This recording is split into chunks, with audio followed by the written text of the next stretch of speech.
¿Qué tal? ¿Cómo les va? Vamos a comenzar con sistema endocrino y la primera clase hablaremos sobre generalidades.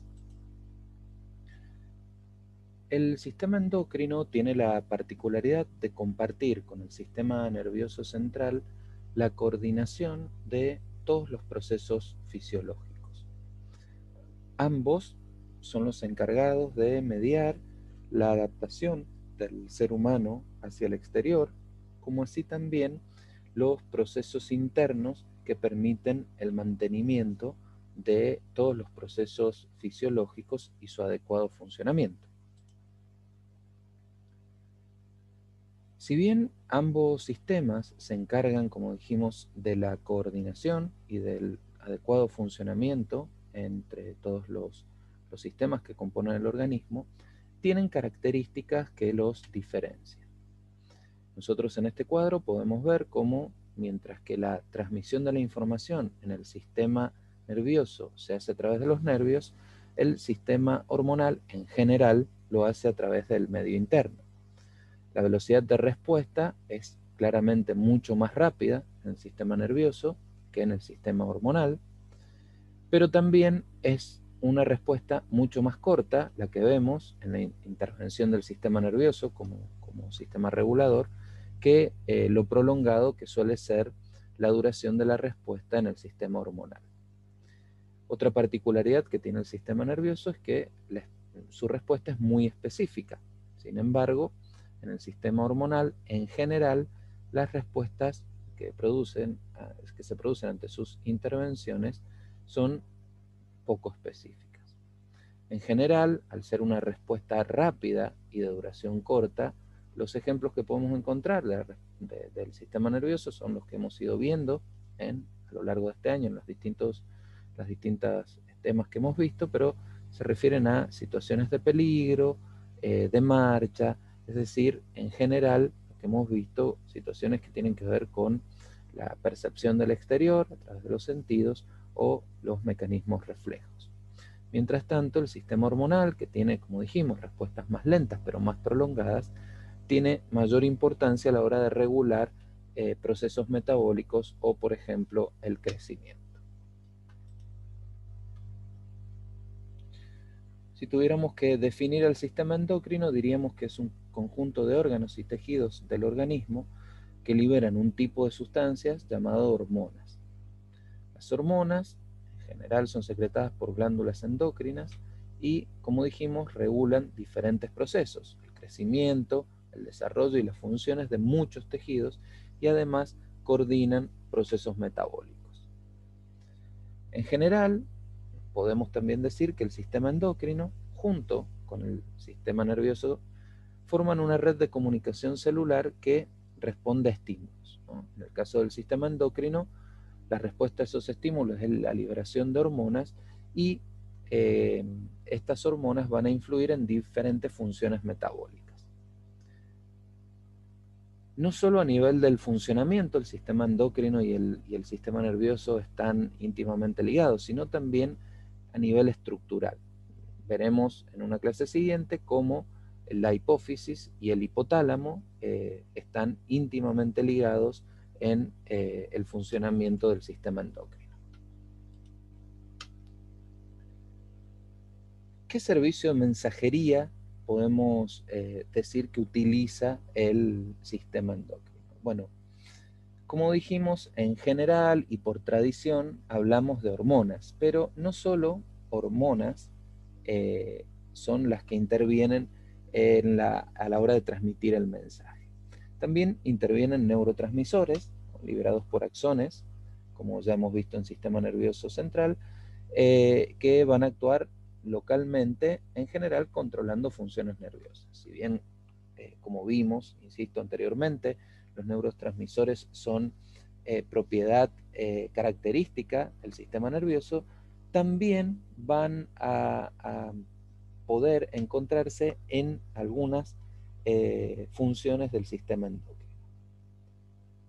Quizás no como neurotransmisores específicamente, pero sí las mismas sustancias que a nivel del sistema nervioso actúan como neurotransmisores, en ciertos lugares del organismo van a actuar como hormonas.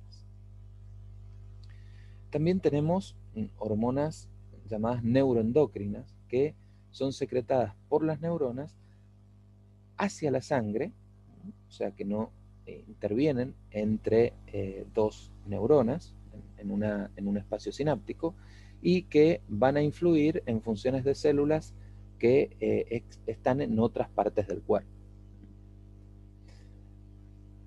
También podemos mencionar a las hormonas parácrinas, es decir, sustancias que son secretadas por las células y el líquido extracelular y actúan en células dianas vecinas, pero de distinto tipo. A diferencia de las hormonas autócrinas, que son producidas por las células, pasan al líquido extracelular, pero actúan sobre las mismas células que las producen. Quizás el concepto característico de hormona sea el de hormona endocrina, ¿no? Que es básicamente el que vamos a ver durante la mayoría de esta unidad, que es la definición clásica, y son aquellas hormonas producidas por glándulas o células especializadas que las secretan a la sangre circulante y que influyen en la función de células blanco que están situadas en otros lugares del organismo. Últimamente también se considera como mensajeros a las citoquinas, ¿no? Últimamente, como les decía, se han ido describiendo nuevas citoquinas. Las citoquinas son péptidos secretados por las células hacia el líquido extracelular y que pueden funcionar tanto en forma autócrina, parácrina o endócrina. Ejemplos conocidos, ¿no?, son las interleuquinas y otras linfoquinas, y ejemplos más, digamos, nuevos, las leptinas, que son producidas por los adipocitos. Algo importante dentro de las generalidades del sistema endocrino es conocer la estructura química que tienen las diferentes hormonas. Existen tres estructuras químicas a tener en cuenta. Hay hormonas que tienen una estructura química que corresponde a las proteínas y polipéptidos. Entre ellas podemos decir a las hormonas secretadas por la hipófisis, por el páncreas, por ejemplo la insulina y el glucagón, o la hormona paratiroidea que secretan las paratiroides. En general, las hormonas proteicas o polipépticas se almacenan en vesículas que se secretan solamente cuando se necesitan. Otro tipo de hormonas son las hormonas de naturaleza esteroide. Como ejemplo podemos citar las hormonas de la corteza suprarrenal, el cortisol y la aldosterona, las hormonas de los ovarios y de los testículos, estrógenos, progesterona, testosterona, y las hormonas que produce la placenta. Las características que podemos mencionar de esta estructura química es que en general son hormonas que se sintetizan a partir del colesterol y que no se almacenan en los sitios de producción. Por último, tenemos hormonas derivadas del aminoácido tirosina, ¿no?, que son fundamentalmente las hormonas de la glándula tiroides, la T3 y la T4, tiroxina y tridiotironina, y las hormonas que produce la médula suprarrenal, ¿no?, la adrenalina y noradrenalina, que, como les dije en una de las diapositivas anteriores, estas mismas sustancias funcionan como neurotransmisores a nivel del sistema nervioso central. Sin embargo, aquí van a funcionar como hormonas.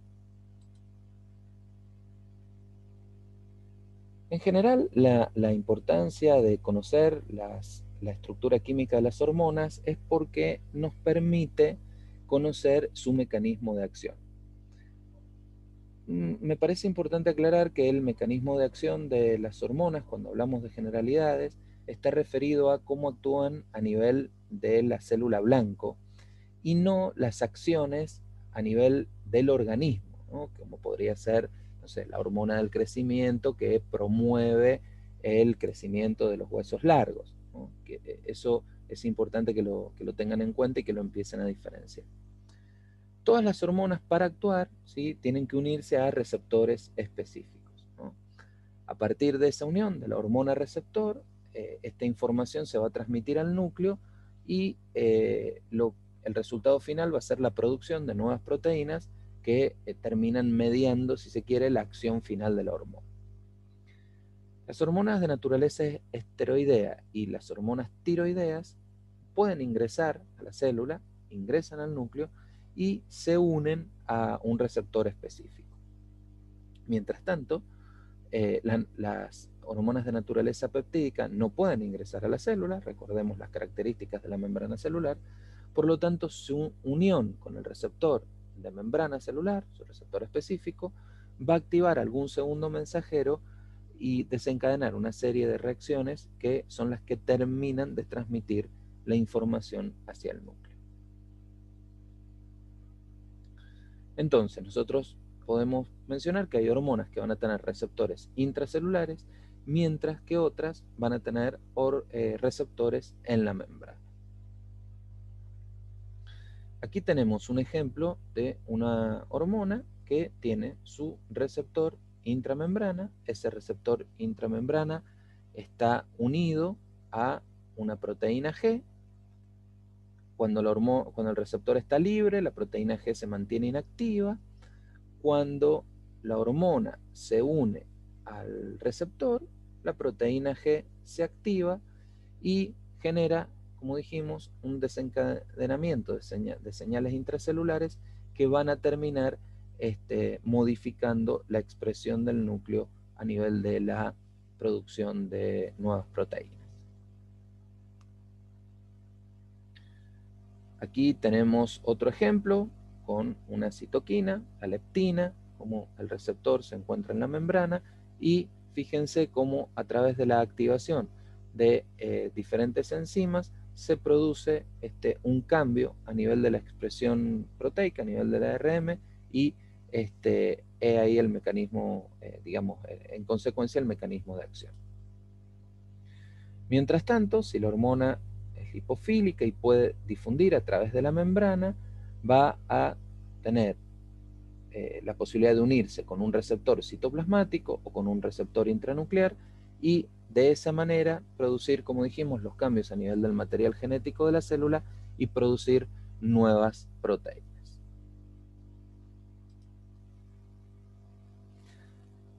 Ahora bien, como dijimos, en general, la gran mayoría de las hormonas se transportan por sangre. Hay dos maneras de producirse este transporte. Una de ellas puede ser que la hormona se transporte en forma libre, ¿no?, a través de la sangre. En general, las hormonas que se pueden transportar de esta manera tienen que tener una estructura peptídica o proteica, o en el caso de las catecolaminas que vimos, que produce la médula suprarrenal,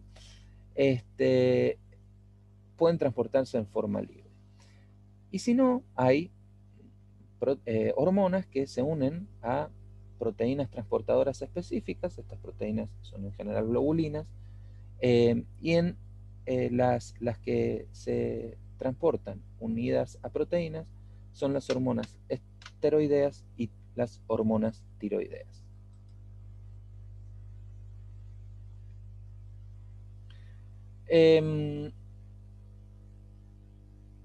Acá hay un ejemplo de cómo podría funcionar, digamos, una hormona que está unida a su transportador plasmático. Cuando está unida a su transportador plasmático, esa hormona está inactiva.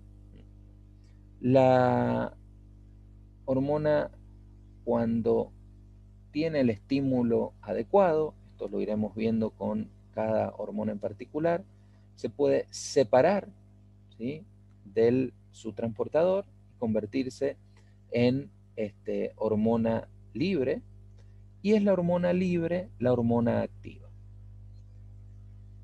Como vimos, si la hormona es de una naturaleza química que puede directamente circular en forma libre, va a estar activa, ¿sí?, permanentemente, ¿no?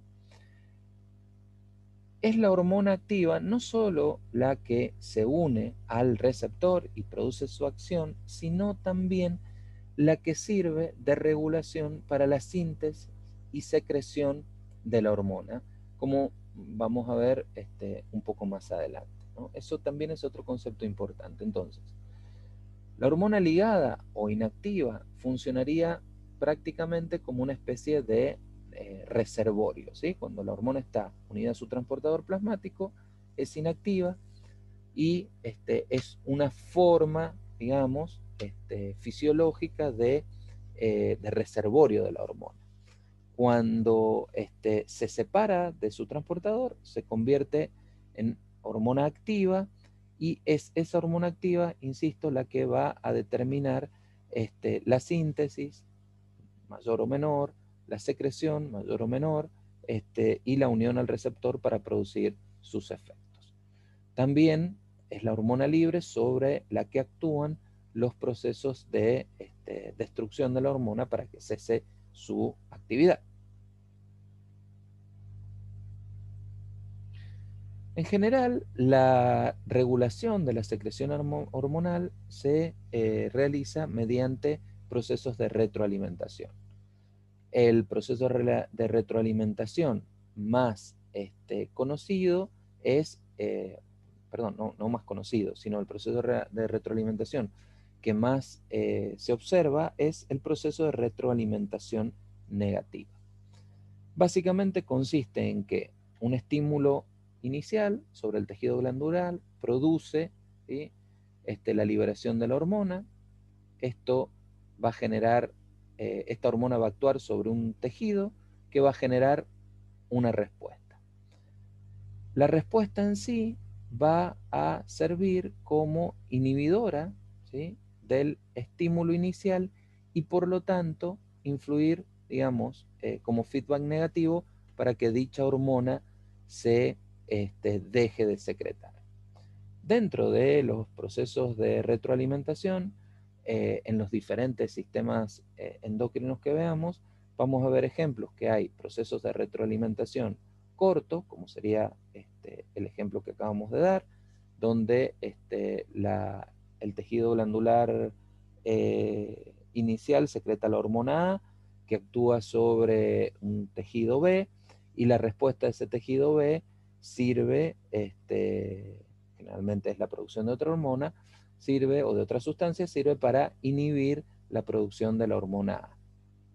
Hay sistemas de retroalimentación negativa ultra corto, en donde la propia hormona que se secreta en sangre también inhibe directamente su propia producción, o sistemas de retroalimentación largos, en donde en realidad la hormona A estimula la liberación de una sustancia o hormona B, que a su vez estimula una tercera respuesta, ya sea la producción de una hormona o de una sustancia, y esa tercera respuesta es la que va a inhibir a la hormona A.